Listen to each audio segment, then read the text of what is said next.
Freudian slip. এই Freudian slip কথাটা আমরা প্রায়ই এখানে সেখানে শুনি। এই শব্দের মানে কি?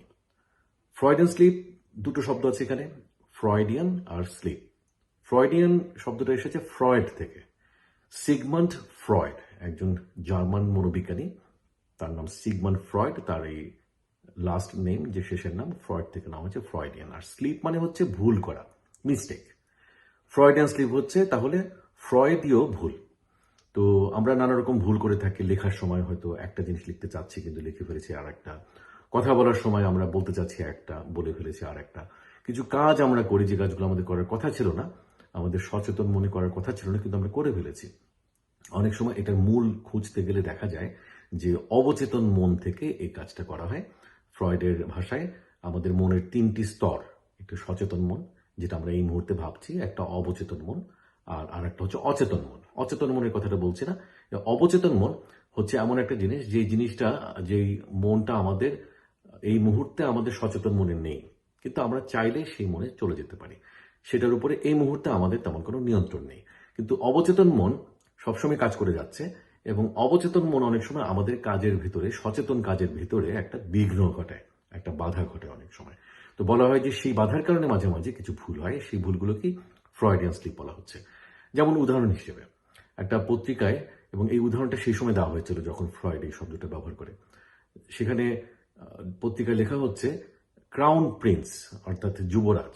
এই যুবরাজের সম্পর্কে লেখা হবে, কিন্তু ক্রাউন প্রিন্স লিখতে যে লিখেছেন ক্লাউন প্রিন্স, অর্থাৎ ভাঁড় রাজপুত্র। কেন লিখেছেন? এখন সেটা বলা হচ্ছে যে এটা হতে পারে যে যিনি লিখছেন তিনি মনে মনে যুবরাজকে একজন ভাঁড় হিসেবে দেখেন। তার মাথার ভিতরে আছে তিনি একজন ক্লাউন। তো ইচ্ছা করে নয় উনি ক্রাউন প্রিন্সই লিখবেন, পত্রিকা উনি ক্লাউন প্রিন্স লিখতে চাচ্ছেন না, কারণ তাহলে সেটার একটা ডিপার্কেশন হতে পারে।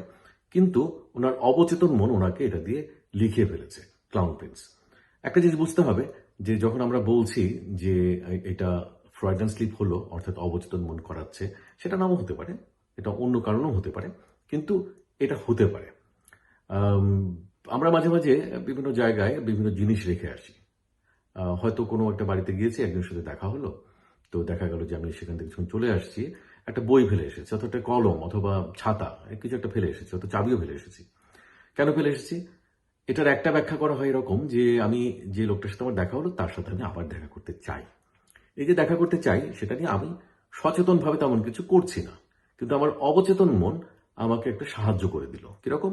যে আমাকে দিয়ে ওই বইটা ফেলে রেখে আসলো, যাতে করে আমি আবার পরে ওটা নেবার জন্য আবার আসতে পারি, যাতে করে আমার লোকের সাথে দেখা হয়। এটা আরেকটা উদাহরণ।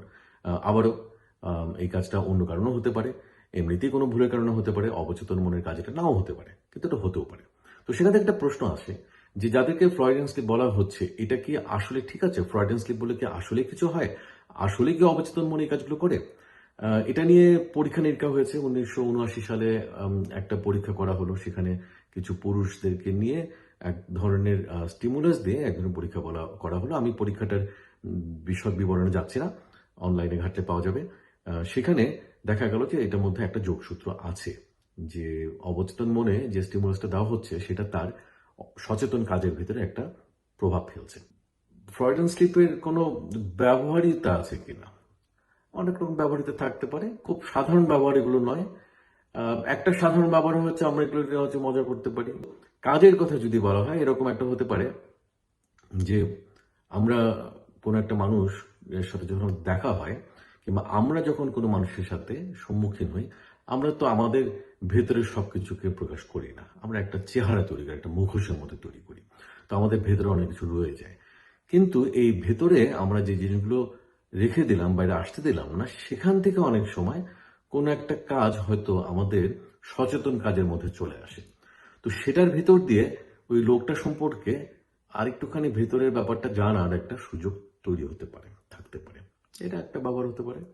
আর একটা ব্যবহারের কথা, যেটা আরেকটুখানি গুরুত্বপূর্ণ এবং গভীর একটা ব্যাপার, সেটা হচ্ছে যে অবচেতন মন কিভাবে কাজ করে আমাদেরকে দিয়ে ফ্রয়েডিয়ান স্লিপ করিয়ে নেয়, সেইটার যদি সম্পর্কে গবেষণা করা যায়, তাহলে আমাদের অবচেতন মন সম্পর্কে এবং আমাদের মন সাধারণভাবে কিভাবে কাজ করে তার হয়তো একটা খুব ভালো আইডিয়া পাওয়া যায়। সেটা অনেক কাজ হয়েছে, এটা নিয়ে অনেক মন সম্পর্কে বোঝার জন্য এই প্রসঙ্গটা বারবার ব্যবহৃত হয়েছে।